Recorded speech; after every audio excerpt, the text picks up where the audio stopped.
My sister keeps calling me an incel, even though I am paying for her life. Am I the a-hole for threatening to leave? I, 23 male, have a younger sister, 15 female, who is currently in her phase where she thinks she's the most unique and special person in the world.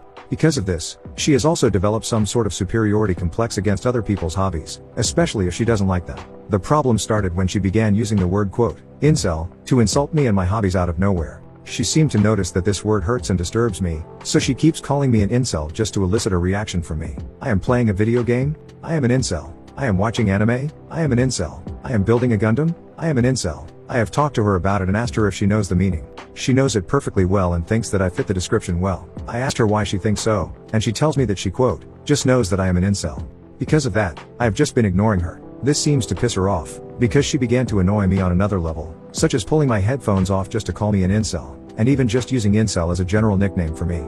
I talked to my parents last night and told them that, if they don't do any, he wanted to be X's boyfriend's son. I signed the papers that day. From that day until 2 days ago, he never spoke or contacted me or any of my family. It literally almost killed me. I started to drink and stayed drunk for weeks. Finally, one day I drank until I passed out and aspirated my own vomit. I would be dead now, except the mailman dropped a package addressed to me at my neighbor's house, and she saw me convulsing through my window and called 911. I spent 2 weeks in the hospital with aspiration pneumonia. After that, I moved back to my hometown, got a new job, hit the gym, and spent 4 years in intense psychotherapy. I was finally able to let it all go and move on with my life. About 6 years after my move, I met my now wife, and she had an 11-year-old son. I was standoffish with him at first, but that kid is so amazing that I couldn't help but fall in love with him. The day he turned 18, he asked me to adopt him. His father left when he was 5, never to be seen or heard of again. It was the proudest day of my life. They turned my life around and gave me a reason for living. Now not only do I have my wonderful adopted son, who is currently serving in the Marines, but I also have a son and daughter. My career has also taken off, and I'm doing very well for myself and my family.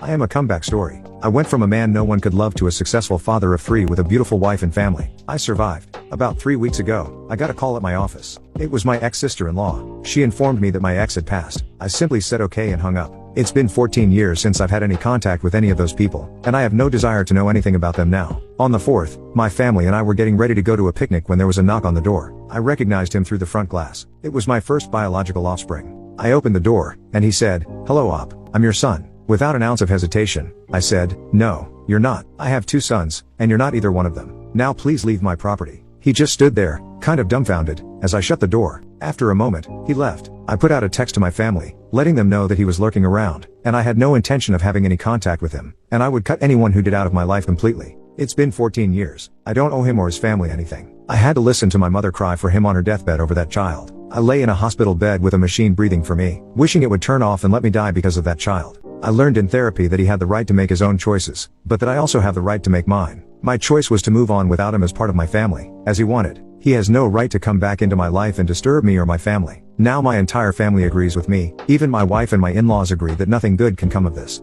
He's 26 years old now. If this was some evil plot by his mother and her BF, he had 8 years to contact me and didn't. Now that his mother is dead, all of a sudden I'm up to bat. I don't care if he was 12 or 200. He made the call, and if you had seen the look in his eyes when he said yeah, you would have known that he didn't give a damn about me. So I had to stop giving a damn about him to survive. He doesn't have the right to ambush me on my front porch and act like he's anything to me now. Well, come to find out, my sister is the one who has been giving him and my ex-sil my contact info. My sister, who I love dearly, is inconsolable that I won't give him a chance. Apparently, he called her after he came to my house and broke down. I told her to stop right there. I don't care, but now she's begging me for our mother's sake to meet with this kid. So I ask you, is there anything good that can come out of a meeting with this kid now?